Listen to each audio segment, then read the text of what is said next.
نحمده ونصلي على رسوله الكريم اما بعد فاعوذ بالله من الشيطان الرجيم بسم الله الرحمن الرحيم رب اشرح لي صدري ويسر لي امري واحلل عقدة من لساني يفقهوا قولي۔ اللہ کا شکر ہے کہ جس نے ہمیں زندگی جیسی نعمت دے رکھی، اس مبارک مہینے میں داخل ہوئے۔ زندگی کی نعمت جس سے اکثر لوگ غافل ہیں، جس کی قدردانی نہیں کرتے، جس کے بارے میں فکرمند نہیں ہوتے، وہ ان نعمتوں میں سے ہے جو ایک ہی بار ملا کرتی ہے۔ انسان کا سب سے بڑا نقصان یہی ہے کہ اس نعمت سے فائدہ نہ اٹھائے۔ اس نعمت سے فائدہ اٹھانا کیا ہے کہ انسان زندگی میں آنے والے نیکی کے مواقع کا صحیح استعمال کرے۔ نیکی کا ایک موقع آپ کو رمضان المبارک میں ملا، جس میں آپ نے خوب محنت کی، تو زندگی کی نعمت کی قدردانی کیا ہے کہ اس زندگی میں ہمیں نیکی کے جو موسم ملے، نیکی کے جو مواقع ملے، ان سے بھرپور فائدہ اٹھائیں۔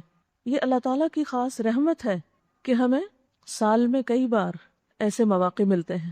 ان مواقع میں سے ایک موقع تو رمضان المبارک کا تھا۔ اس موقع سے آپ نے خوب فائدہ اٹھایا، روزے رکھے، تراویح پڑھی، قرآن کے ساتھ وقت گزارا، ذکر اذکار کیا، صدقہ خیرات کیا۔ پھر نیکی کا وہ موسم اپنے آخری عشرے میں مزید جوبن پہ پہنچا۔ رسول اللہ صلی اللہ علیہ وسلم اس آخری عشرے میں، یعنی رمضان کے آخری عشرے میں کمر کس لیتے تھے، خود بھی جاگتے، گھر والوں کو بھی جگاتے اور خوب عبادت کرتے۔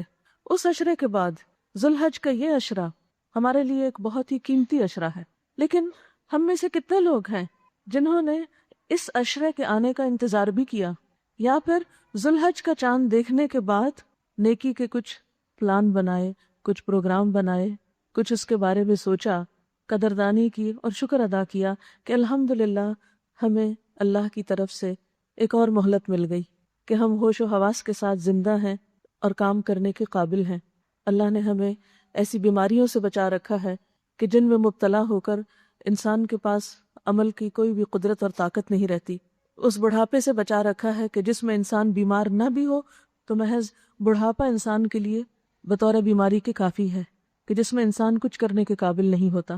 تو الحمدللہ ہوش و حواس کے ساتھ اور زندگی کی اس بہترین نعمت اور صحت اور فراغت کے ساتھ ہم اس عشرے میں داخل ہوئے ہیں۔ آج یکم ذوالحج ہے۔ ذوالحج کا یہ عشرہ رمضان المبارک کی طرح یا اس سے بھی بڑھ کر بابرکت ہے۔ اس میں نہ صرف یہ کہ حج جیسی عظیم عبادت ہوتی ہے، بلکہ اس کے ساتھ ساتھ دیگر تمام عبادتوں کا موقع بھی ہے جو ہم رمضان میں ادا کرتے ہیں۔ یعنی رمضان میں تو ہم روزہ، نماز، زکوٰۃ اور صدقات اور قرآن کے ساتھ تعلق رکھتے ہیں، لیکن اس عشرے میں مزید ایک اور نیکی کرنے کا انسان کو موقع ملتا ہے، اور وہ حج جیسی نیکی ہے۔ رمضان کے آخری عشرے میں لیلۃ القدر کا وعدہ ہے جو 1000 مہینوں سے بہتر ہے، جس میں انسانوں کی بخشش ہوتی ہے، لیکن وہ آخری عشرے کی کوئی بھی ایک رات ہو سکتی ہے۔ مگر ذوالحج کا 9 تاریخ کا دن، یوم عرفہ کا دن، وہ ایسا مبارک دن ہے کہ جس میں پورے سال میں سب سے بڑھ کر انسانوں کی گردنیں آگ سے آزاد ہوتی ہیں۔ یعنی جتنی مغفرت اس دن انسانوں کی ہوتی ہے، یا جتنے انسانوں کی مغفرت اس دن ہوتی ہے، وہ سال بھر میں کسی اور دن نہیں ہوتی۔ لیلۃ القدر کا تو ہمیں پتہ نہیں چلتا، لیکن 9 ذوالحج کا تو سب کو پتہ ہوتا ہے کہ کس دن ہے۔ لیکن بہت سارے لوگ اس موقع سے فائدہ نہیں اٹھاتے کیونکہ جانتے ہی نہیں، اس لیے اس کی قدر ہی نہیں کر پاتے، اور جو جانتے بھی ہیں وہ بھی بھول چکے ہوتے ہیں۔ اسی لیے یہ مناسب معلوم ہوا کہ کیوں نہ ہم سب مل بیٹھ کر ان ساری باتوں کو ایک دفعہ پھر دہرا لیں کہ جن پر ہم اس عشرے میں عمل کر سکتے ہیں۔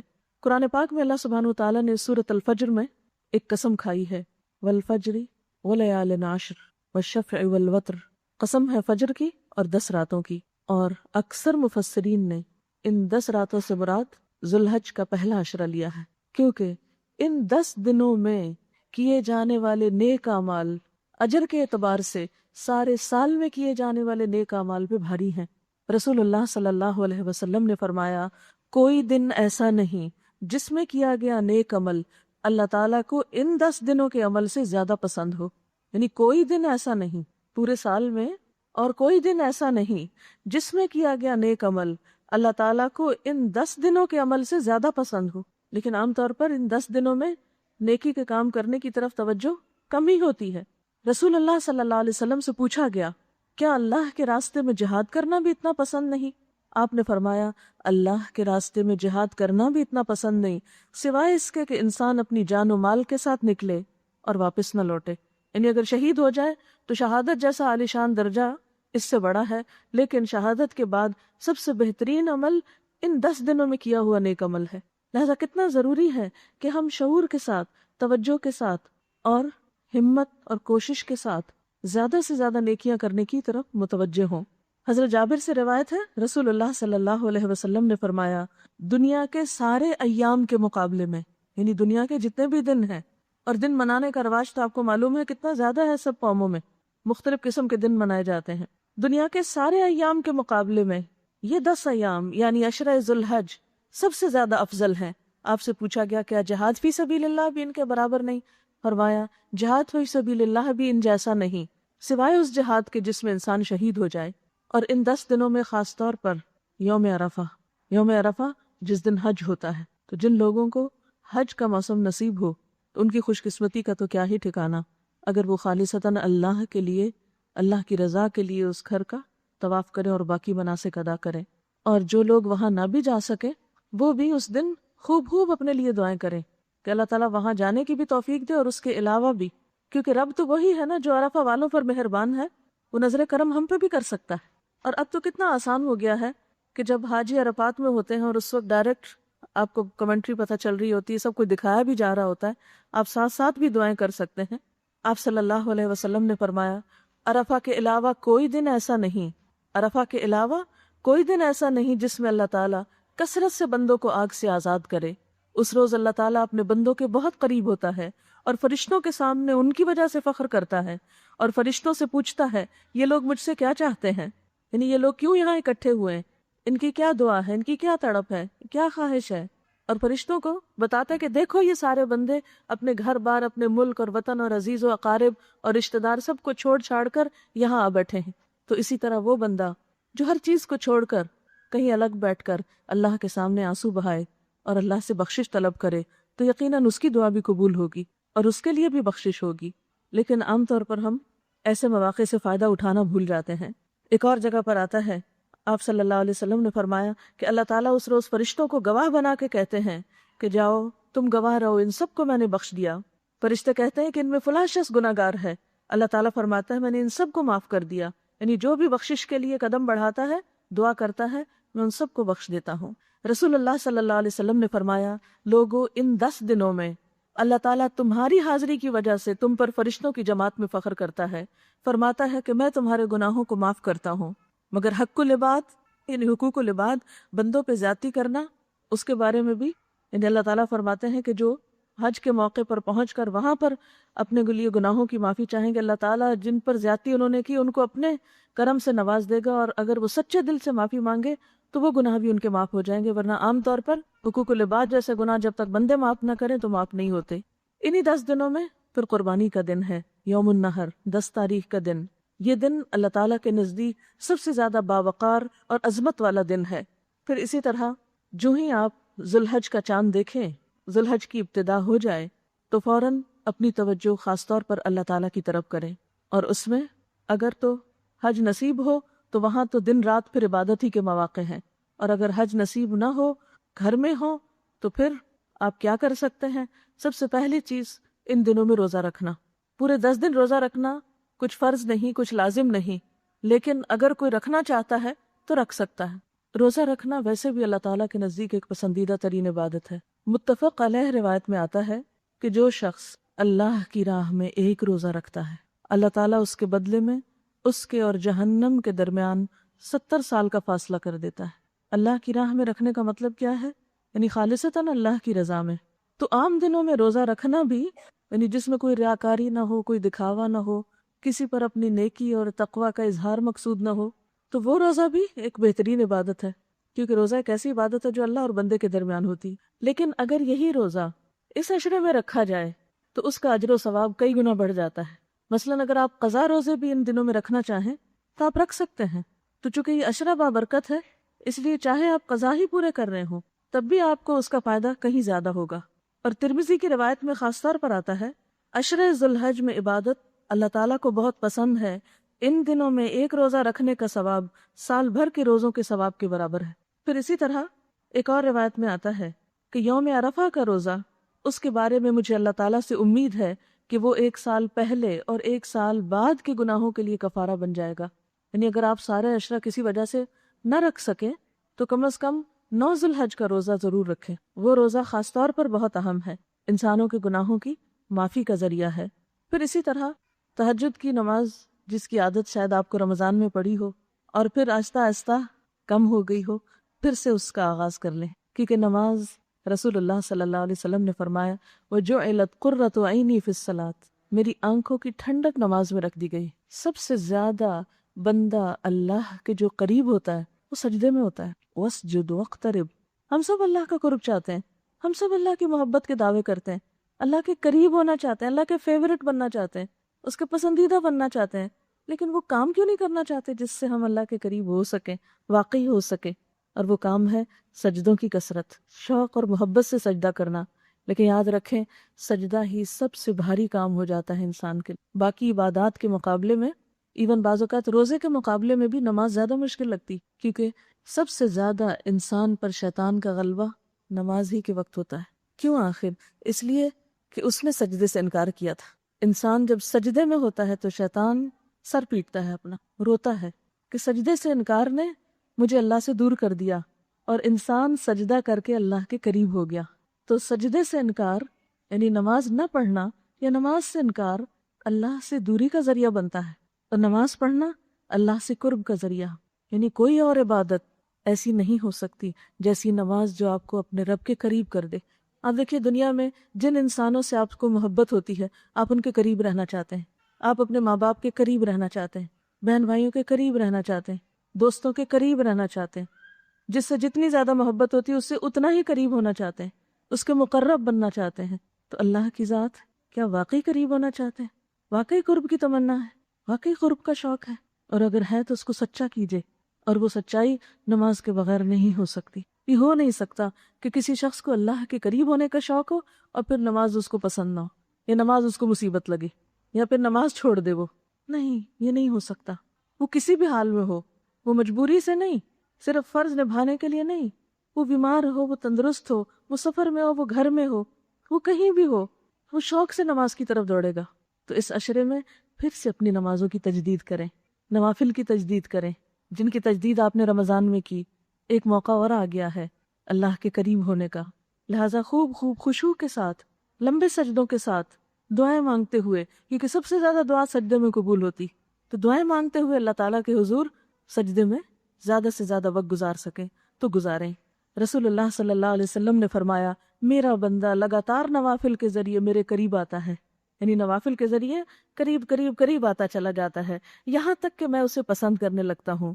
اور جب میں اسے پسند کر لیتا ہوں تو اس کا کان بن جاتا ہوں جس سے وہ سنتا ہے، اس کی آنکھ بن جاتا ہوں جس سے وہ دیکھتا ہے، اس کا ہاتھ بن جاتا ہوں جس سے وہ پکڑتا ہے، اس کا پاؤں بن جاتا ہوں جس سے وہ چلتا ہے.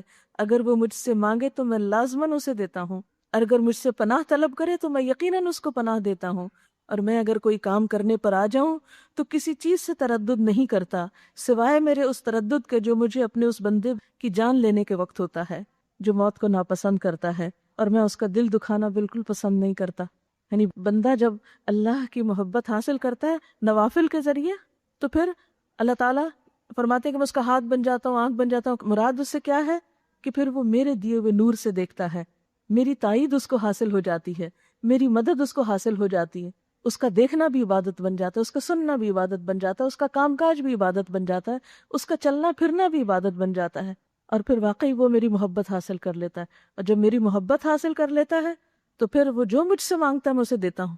اور میں نہیں چاہتا کہ اس بندے کا دل دکھے، اور خاص طور پر اس وقت کہ جب بندہ اس دنیا سے جاتا ہے. ظاہر موت کی حالت ایسی حالت ہے، موت کی کیفیت ایسی کیفیت ہے کہ جو کسی بھی انسان کے نزدیک پسندیدہ نہیں. حضرت موسیٰ علیہ السلام کے بارے میں آپ نے پڑھا ہوگا کہ جب موت کا فرشتہ ان کے پاس آیا تھا تو انہوں نے کیا کیا. حضرت داؤد علیہ السلام کے بارے میں آپ کو معلوم ہوگا، حضرت نوح علیہ السلام کے بارے میں. تو اللہ کے مقرب ترین بندے بھی موت سے اس طرح محبت نہیں کرتے تھے. یعنی موت سے محبت ویسے تو مومن کو ہوتی ہے کہ اللہ کی خاطر اپنی جان پیش کرنا چاہتا ہے، لیکن موت ایک قدرتی طور پر، فطری طور پر ناپسندیدہ چیزوں میں سے. تو اللہ کا پیارا بندہ جو موت کی تکلیف سے گزرتا ہے تو اللہ تعالیٰ کے قانون ہے نا جو بدل نہیں سکتا، لیکن اللہ تعالیٰ کو بھی اس پر تردد ہوتا ہے کہ میں اس بندے کا دل نہیں دکھانا چاہتا. تو بات یہ ہے کہ اللہ کا قرب حاصل کرنے کے لیے کوئی ہمیں منتر نہیں دیے گئے، کوئی پراسرار سے عمل نہیں دیے گئے، کوئی چلے کاٹنے کو نہیں دیے گئے. وہ کہیں بھی کسی حال میں بھی، اب صحرا میں ہو، سمندر میں ہو، جہاز پہ ہو، ٹرین پر ہو، گھر پر ہو، باہر ہو، کہیں بھی جب نماز کا وقت آئے تو جھک جائیں اس کے آگے. اور خاص طور پر پھر نوافل کی طرف بھی توجہ کریں، گاہے بگاہے جتنی بھی توفیق ہو، زیادہ نہ صحیح 2 رکعت سے. اور اس میں آپ دیکھیے ہمارے پاس ایسا نہیں کہ وقت نہیں ہوتا، ہوتا ہے، صرف سستی آڑے آتی ہے، صرف ہم کترا جاتے ہیں.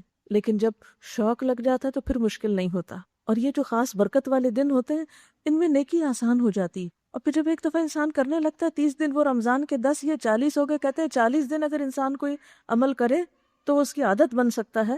تو اگر رمضان سے اب تک آپ نے اپنی نماز کی کیفیت مینٹین کی ہے تو مزید اس کو تھوڑا پالش کر لیں ان دنوں میں، اور پھر آئندہ سال کے لیے کوشش کریں کہ کچھ نہ کچھ حصہ نماز کا اس میں ضرور شامل رکھیں. آپ دیکھیے کہ نبی صلی اللہ علیہ وسلم نوافل سواری پہ بھی پڑھا کرتے تھے. آپ وضو کر کے گھر سے نکلتے ہیں، گاڑی میں بیٹھے ہیں، آپ گاڑی میں بھی نفل پڑھ سکتے ہیں، اس موقع سے فائدہ اٹھا لیں. آپ اگر ایک جگہ سے دوسری جگہ روز جاتے ہیں، کہیں ٹریول کرتے ہیں، تو آپ اشارے سے بیٹھے بیٹھے پڑھ سکتے ہیں، کیونکہ یہ بھی ہمارے نبی صلی اللہ علیہ وسلم کی سنت ہے. یعنی ٹھیک ہے اگر آپ کو گھر میں وقت نہیں ملتا، آپ کو جاب پہ وقت نہیں ملتا، آپ کو تعلیم میں وقت نہیں ملتا، کہیں نہیں ملتا، لیکن صرف اس شوق میں کہ میں اللہ کے قریب ہو جاؤں، کہیں نہ کہیں موقع نکال لیا کریں. اب دیکھیں کہ جس سے محبت ہوتی ہے نا، اس سے بات چیت کرنے کا، اس سے تعلق قائم کرنے کا کوئی نہ کوئی بہانہ ڈھونڈ ہی لیتے ہیں، کوئی نہ کوئی موقع نکال ہی لیتے ہیں. اگر آپ گھر کے کام کاج میں کبھی فون کرنے کا موقع نہ پائے اپنے عزیزوں دوستوں کو، تو جب آپ سواری پہ بیٹھتے فوراً کوشش کرتے ہیں چلو اب موقع ملا ہے اب فون کر لو، اب حال چل پوچھ لو. کوئی کام نہ بھی ہو تو فون کر لیتے ہیں. تو کوئی مقصد نہ بھی ہو تو آئے نفل پڑھ لیں کچھ، کیونکہ عام طور پہ نفل کب پڑھتے ہیں؟ جب ہمیں کوئی مسئلہ ہوتا ہے، پھر حاجت کا نفل پڑھ لیں گے یا استخارہ کر لیں گے یا کوئی تہجد بھی اٹھ کے پڑھ لیں گے. لیکن چلیے کبھی ایسا بھی پڑھ لیں جب کوئی کام نہیں، صرف قرب کے لیے، صرف اللہ کی محبت میں. پھر اسی طرح جو بہترین کام ان دنوں میں آپ کر سکتے ہیں وہ ذکر ہے. ویسے بھی آپ کرتے ہیں دن رات، لیکن خصوصی طور پر یہ فیل کرتے ہوئے کہ ان دنوں کا عمل اللہ کے نزدیک پورے سال پہ بھاری ہے، لہذا ذکر بھی بہترین ہو سکتا ہے. اور اس میں چلتے پھرتے بیٹھتے جو بھی آپ کی تسبیحات ہیں، اس میں ایک حدیث میں آتا ہے اللہ کے نزدیک ایام عشرہ ذی الحج کے مقابلے میں کوئی دن زیادہ عظمت والے نہیں، کوئی عمل ان 10 دنوں میں کیے گئے عمل سے زیادہ محبوب نہیں. اس لیے ان ایام میں لا الہ الا اللہ، اللہ اکبر اور الحمدللہ جیسے اذکار کثرت سے کیا کرو. یعنی کوئی بھی ذکر ویسے تو کر سکتے ہیں، لیکن یہ خاص ذکر جو ہیں کون سے؟ لا الہ الا اللہ، اللہ اکبر، الحمدللہ، ان کی آپ صلی اللہ علیہ وسلم نے خصوصی تلقین کی ہے ان اذکار کی ان دنوں میں.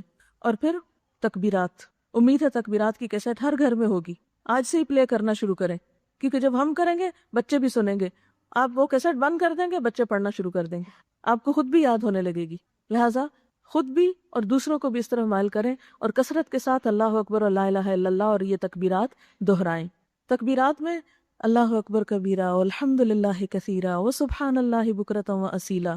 ایک حدیث میں آتا ہے کہ ایک صحابی جو تھے وہ نماز میں انہوں نے ہاتھ باندھے، جہاں ہم سبحانک اللہم وبحمدک پڑھتے ہیں، ہاتھ باندھے اور بس اللہ کی محبت میں ان کے منہ سے نکلا اللہ اکبر کبیرہ والحمد للہ کثیرہ وسبحان اللہ بکرۃ واصیلا. تو آپ صلی اللہ علیہ وسلم نے نماز کے بعد پوچھا کہ یہ کس نے پڑھا، کیونکہ ایک جمع غفیر فرشتوں کا اس کی طرف لپکا کہ اس شخص نے یہ کلمات ادا کیے. تو اللہ کی تسبیح اور اللہ کا ذکر شوق میں، محبت میں. اور آپ دیکھیں کہ یہ تکبیر کتنی خوبصورت تکبیر ہے. یعنی اللہ اکبر کہنا بھی کافی ہے کہ اللہ سب سے بڑا ہے، لیکن جب کبیرہ کا لفظ ساتھ لگ جاتا ہے تو شوق اور شوق کا اظہار ہوتا ہے. اللہ اکبر کبیرہ، والحمد للہ بھی کافی ہے، لیکن والحمد للہ کثیرہ، اللہ کی تعریف بہت زیادہ، وسبحان اللہ بکرۃ واصیلا، اور اللہ کی تسبیح صبح بھی اور شام بھی. لیکن شرط یہ کہ یہ کلمات محبت سے کہیں، شوق سے کہیں. یعنی ایک تو نا روٹین کا ذکر آپ چلتے پھرتے بس پڑھے جا رہے ہیں، زبان ہلائے جا رہے ہیں، وہ تو ہے ہی، لیکن اس کے ساتھ آپ تنہائی میں اللہ کو خوب پکاریں. نماز میں کھڑے ہو کر یہ تسبیح پڑھ کے تو دیکھیں، آپ کی کیفیت بدل جائے گی. پھر اسی طرح صدقہ خیرات، اگر زکوٰۃ رمضان میں رہ گئی دینے سے تب دے دیں، اگر آئندہ 1-2 مہینوں میں دینے والے ہیں تو اس عشرے میں دے دیں، کیونکہ اجر و ثواب کے اعتبار سے ان دنوں میں صدقہ خیرات کرنا زیادہ بہتر. اور خاص طور پر صدقے میں قربانی، کیونکہ ہر موقع کا ایک خاص صدقہ ہوتا ہے نا، اور ہر قوم کا ایک شعار ہوتا ہے، ایک سمبل ہوتا ہے. تو قربانی ملت ابراہیم کا شعار ہے، امت محمدیہ صلی اللہ علیہ وسلم کی ایک نشانی ہے، ایک علامت ہے، ایک پہچان ہے. اور صدقہ مومن کا سایہ قیامت کے دن اس کا صدقہ ہی ہوگا، جب سورج انتہائی قریب ہوگا اور ہر شخص پسینے میں ڈوبا ہوگا اپنے اپنے عمل کے مطابق، تو اس وقت انسان کے سر پہ جو چھتری ہوگی وہ اس کے صدقے کی ہوگی. تب ہر شخص خود دیکھ سکتا ہے کہ وہ چھتری کو کتنا پھیلائے اور کتنا بڑھائے. اور یہ بھی یاد رکھیے نبی صلی اللہ علیہ وسلم نے قسم کھا کے فرمایا کہ صدقہ کرنے سے مال کم نہیں ہوتا۔ ہر روز 2 فرشتے صبح کے وقت اترتے ہیں، ایک یہ دعا دیتا ہے یا اللہ تو دینے والے کو اور دے، اور دوسرا بد دعا دیتا ہے یا اللہ روکنے والے کا ضائع کر دے۔ یعنی جو انہوں نے بچا بچا کے رکھا ہوا ہے، جس میں کسی حقدار کو شریک نہیں کرتے، وہ پھر ان کو بھی نصیب نہ ہو۔ لہٰذا اس عشرے میں خصوصی طور پر ہر چیز میں سے کچھ نہ کچھ نکالیں، کپڑوں میں سے کچھ نکالیں، کھانے میں سے کچھ نکالیں، مال میں سے کچھ نکالیں، اور جو ضرورت کی چیزیں ہیں، اور کچھ نہیں تو آپ کے گھر میں جو ایکسٹرا دوائیاں پڑی ہیں وہ نکال دیں، وہ نکال کے دیں ایسے کلینکس پر جو فری کلینکس ہیں جہاں غریبوں کا مفت علاج ہوتا ہے۔ یعنی بہت دفعہ ایسا ہوتا ہے نا کہ کھانسی لگی، ایک سیرپ لے آئے، وہ نہیں کام ہے، ایک اور لے آئے، ایک اور لے آئے، اب لا کے رکھے، 2 گھونٹ پیے، وہ رکھے ہیں، اوور ڈیٹ ہو گئے، بن میں ڈال دیے، کیا فائدہ ہوا؟ صرف سستی۔ تو اپنی جا کے ساری کبرز کھولیں، جو فالتو چیز پڑی ہے نکالیں، نکال کے پہنچائیں ان لوگوں تک جو ضرورت مند ہیں، کیونکہ صدقہ انسان کو آفتوں اور بلاؤں سے محفوظ رکھتا ہے۔ آپ دیکھیے کہ اس وقت جو ناگہانی آفت سونامی ڈیزاسٹر سے ہوئی ہے، ان لوگوں کو خبر تھی، ان کو پتا تھا کہ کیا ہونے والا ہے، چند لمحوں کے اندر کیا سے کیا ہو گیا۔ وہ لہریں ہمارے پاس سے گزر کے آگے افریقہ تک چلی گئی ہیں، ان کا رخ ادھر کو بھی ہو سکتا تھا، ہم کوئی ان سے بہتر لوگ تو نہیں، لیکن اللہ نے ہمیں بچا لیا۔ تو کثرت سے شکر اور استغفار کرنا چاہیے، کیونکہ اللہ کا وعدہ ہے کہ جب تک کوئی قوم استغفار کرتی رہے میں اسے عذاب سے بچائے رکھوں گا۔ کثرت سے اپنے گناہوں کی معافی مانگتے رہنا چاہیے، اور شکرانے کے طور پر صدقہ ادا کرنا چاہیے۔ پھر اسی طرح امانتیں لوٹائیں۔ آپ کے پاس ہو سکتا ہے کسی کی کوئی چیز آئی ہو، رکھی ہو، کچن میں برتن ہو سکتے ہیں، الماری میں کسی کی کتاب ہو سکتی ہے، اسی طرح کسی کی اور کوئی چیز ہو سکتی ہے، تو ان تمام چیزوں کو جو جس کی ہیں ان کو لوٹائیں، واپس کریں۔ پھر اسی طرح رشتہ داروں کا خاص خیال رکھیں۔ عید بھی آنے والی ہے، اس اعتبار سے ہم رسموں میں تو بہت کچھ خرچ کر دیتے ہیں، لیکن اللہ کے نام پر کیوں نہیں خرچ کرتے؟ پھر اس طرح غریبوں، مسکینوں پہ، ضرورت مندوں پہ۔ لیکن یاد رکھیے کہ باقی آپ جتنے بھی صدقات کریں، لیکن اگر آپ صاحب حیثیت ہیں اور قربانی نہ کریں تو باقی صدقات کی پھر اہمیت کچھ نہیں، کیونکہ یہ اس عشرے کی سب سے اہم عبادت ہے۔ اس عشرے کی تکمیل ہوتی نہیں جب تک کہ آپ 10 تاریخ کو قربانی نہ کریں۔ یعنی عید کا دن قربانی کا دن ہے، اور قربانی کا لفظ کیا ہے؟ قربانی کا لفظ قرب سے نکلا۔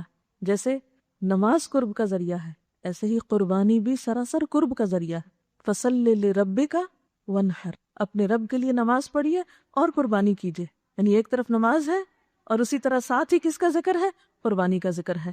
لیکن صرف جانور کی قربانی نہیں، اور بھی بہت سی چیزوں کی قربانی، سب سے بڑھ کر اپنی خواہشات کی قربانی، اپنی انا کی قربانی، کیونکہ ہماری انانیت، ہماری خودسری، ہمارا غرور اور ہمارا تکبر، خود پسندی، خود کو بڑی چیز سمجھنا، یہ سب سے بڑا بت ہے جسے قربان کرنے کی ضرورت ہے۔ اسی کو قربان کر کے انسان نیکی کے رستوں میں آگے سے آگے بڑھ سکتا ہے۔ یہ قربانی ہمیں بہت کچھ سکھاتی، اپنے مال کی قربانی، اپنی نیند کی قربانی، اپنے وقت کی قربانی، اپنے علم کی قربانی، اس کا بھی صدقہ نکالیں۔ اور قربانی ہر ملت میں رہی ہے۔